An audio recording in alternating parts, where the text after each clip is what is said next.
നാട്ടിൽ നിന്ന് കോഫി കുടിക്കുമ്പം ഇവിടുത്തെ കോഫി ഒന്നല്ല കോഫി, ബാംഗ്ലൂർ കോഫിയാണ് കോഫി എന്ന് പറഞ്ഞിട്ട് ഒറ്റ മൈൻഡിൽ ഞങ്ങൾ ഇറങ്ങിയതാണ്.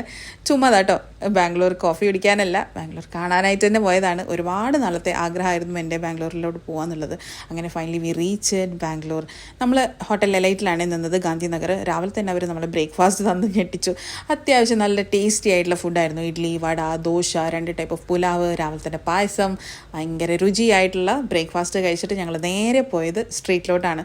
ഒരുപാട് സ്ട്രീറ്റ് എക്സ്പീരിയൻസ് ചെയ്യാൻ വേണ്ടി പറ്റി. നല്ല ക്രൗഡഡ് ആയിട്ടുള്ള സ്ട്രീറ്റ്, ഒരുപാട് ചീപ്പ് റേറ്റിൽ നമുക്ക് ഓരോ പ്രോഡക്റ്റ് കിട്ടും, ഒരുപാട് ബാർഗെയിനിങ്ങും, അങ്ങനെ അടിപൊളിയായിട്ട് ഞങ്ങൾ പർച്ചേസൊക്കെ നടന്നു. ഉച്ചയ്ക്ക് ഞങ്ങൾ ടയേർഡായി. അങ്ങനെ ഒരു ഹോട്ടലെത്തിയിട്ട് നമ്മൾ അത്യാവശ്യം ഫുഡൊക്കെ കഴിച്ചു. ഒന്ന് റീഫ്രഷ് ആയിട്ട് നമ്മൾ വീണ്ടും ഇറങ്ങി. ഈ ബാംഗ്ലൂർ യാത്ര ഉണ്ടല്ലോ, മുമ്പേ ഒരുപാട് പ്രാവശ്യം ഞങ്ങൾ പ്ലാൻ ചെയ്തിട്ട് ഇങ്ങനെ ക്യാൻസൽ ചെയ്ത് പോയത്. ഹസ്ബൻഡ് പോയിട്ട് എനിക്ക് പോകാൻ വേണ്ടി പറ്റിയിട്ടില്ല. പക്ഷേ ഈ പ്രാവശ്യം വരാൻ പറ്റിയതിൽ ഒരുപാട് സന്തോഷം.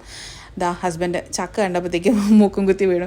ചക്ക വാങ്ങിച്ച് കഴിക്കുകയാണ്. ഭയങ്കര രുചിയായിട്ടുള്ള നല്ല മധുരമായിട്ടോ ചക്കയ്ക്ക്. അങ്ങനെ ഞങ്ങൾ അതൊക്കെ കഴിച്ചിട്ട് എന്നിട്ട് ഞങ്ങൾ നേരെ റൂമിലോട്ട് പോയിട്ടോ. ബാംഗ്ലൂർ വരുമ്പോൾ എൻ്റെ മൈൻഡിൽ ഒറ്റ കാര്യം ഉണ്ടായിട്ടുള്ളൂ, അവിടുത്തെ നൈറ്റ് ലൈഫ് എൻജോയ് ചെയ്യാന്നുള്ളത്. അങ്ങനെ ഞങ്ങൾ ഫ്രഷ് ചെയ്തിട്ട് ഞങ്ങൾ നേരെ പോയത് ശോഭ സിറ്റിയിലോട്ടാണ്. അത്യാവശ്യം നന്നായിട്ട് എക്സ്പ്ലോർ ചെയ്തു അന്നത്തെ രാത്രി. ഒരുപാട് ഫുഡ്സൊക്കെ നമുക്ക് ട്രൈ ചെയ്യാൻ പറ്റി. അങ്ങനെ നേരെ ഞങ്ങൾ ഹാപ്പി ആയിട്ട് റൂമിലോട്ട് പോയി. പിറ്റേ ദിവസം നമ്മൾ പോകാൻ നിൽക്കുവാണ്. നമ്മുടെ ബസ് വരുന്നത് ഈവനിങ് ആണ്. അപ്പോൾ കുറച്ച് സമയം ഉണ്ടല്ലോ എന്ന് പറഞ്ഞിട്ട് ഞങ്ങൾ വീണ്ടും പുറത്തോട്ട് ഇറങ്ങി. അങ്ങനെ അവിടെയുള്ള ആൾക്കാരുടെയൊക്കെ അഭിപ്രായങ്ങൾ ചോദിച്ചു, ഏത് ഹോട്ടലാണ് അത്യാവശ്യം നല്ല ടേസ്റ്റി ആയിട്ടുള്ള ഫുഡ് കിട്ടുക എന്ന് പറയുമ്പോഴത്തേക്കും അധികം ആൾക്കാർ നമ്മളോട് പറഞ്ഞ എംപയറാണ്.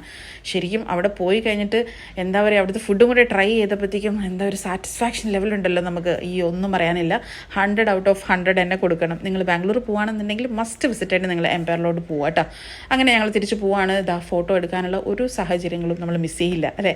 അങ്ങനെ ബാംഗ്ലൂരിലെ ഫൈനൽ കോഫിയും കുടിച്ചിട്ട് ഞങ്ങൾ തിരിച്ചു വരികയാണ്. അപ്പം അടുത്തൊരു വീഡിയോ ആയിട്ട് വീണ്ടും കാണാം. Till then bye.